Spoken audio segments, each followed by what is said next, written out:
আসসালামু আলাইকুম। আজকে আমি নতুন আরও একটি রেসিপি নিয়ে চলে আসলাম। আমি আজকে কমলা লেবু দিয়ে জেলি তৈরি করে দেখাবো। খুবই সহজ আর খেতে তো অনেক মজার হয়। আশা করছি ভালো লাগবে। ভালো লাগলে লাইক, কমেন্ট, শেয়ার করে দিবেন।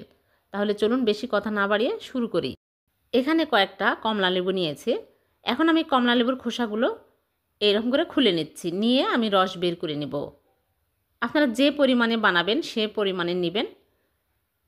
এখন আমি একটা ছাঁকনিতে এইরকম করে চেপে চেপে রস বের করে নিচ্ছি। আপনারা চাইলে ব্লেন্ড করতেও পারেন, কিন্তু ব্লেন্ড করলে বীজগুলো সব গলে যায়, তিতা লাগে। আমি এইরকম করে সবগুলো জুস বের করে নিব। সবগুলো বের করা হয়ে গেছে। এখন আমি এক সাইডে রেখে দিচ্ছি।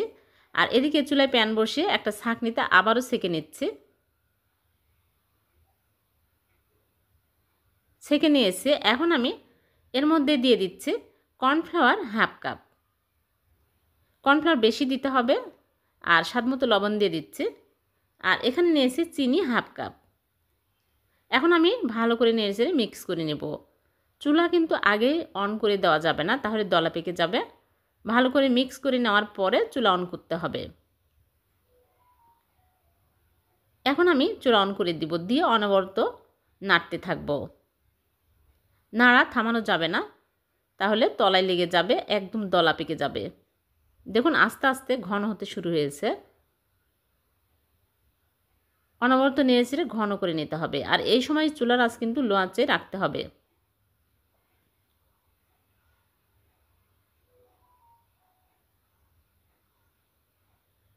অনেকটাই ঘন হয়ে আসছে।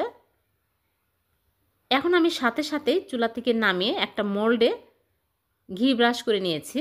আমি এই কাঁচের বাটিতেই ঢেলে নিচ্ছি। যে কোনো পাত্রেই কিন্তু সেট করতে পারবেন।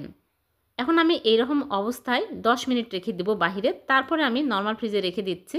ঠান্ডা হওয়ার পরে বের করে নিয়ে আসবো। আমি বের করে নিয়ে আসলাম। দেখুন খুব সহজে কিন্তু উঠে আসছে।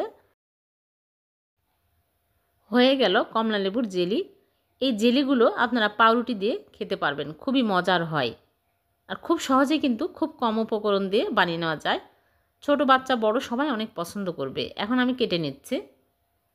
খুবই টেস্টি আর স্বাস্থ্যসম্মত, খেতে অনেক মজার হয়। রোজার ইফতারিতে রাখতে পারবেন। দেখুন কতটা মজার হয়েছে। এই জেলিগুলো আপনারা সকালে পাউরুটি দিয়ে খেতে পারবেন, যখন তখনই খাওয়া যাবে। খুবই মজার হয়। আর ভিডিওটি যদি ভালো লেগে থাকে লাইক, কমেন্ট, শেয়ার করে দেবেন। আর এরকম নতুন নতুন রেসিপি পেতে চ্যানেলটিকে সাবস্ক্রাইব করে চ্যানেলের সাথে থাকবেন। আর পেজ থেকে দেখে থাকলে পেজটিকে ফলো দিয়ে রাখবেন। আবারও দেখা হবে নতুন কোনো রেসিপিতে। সে পর্যন্ত ভালো থাকবেন। আল্লাহ হাফেজ।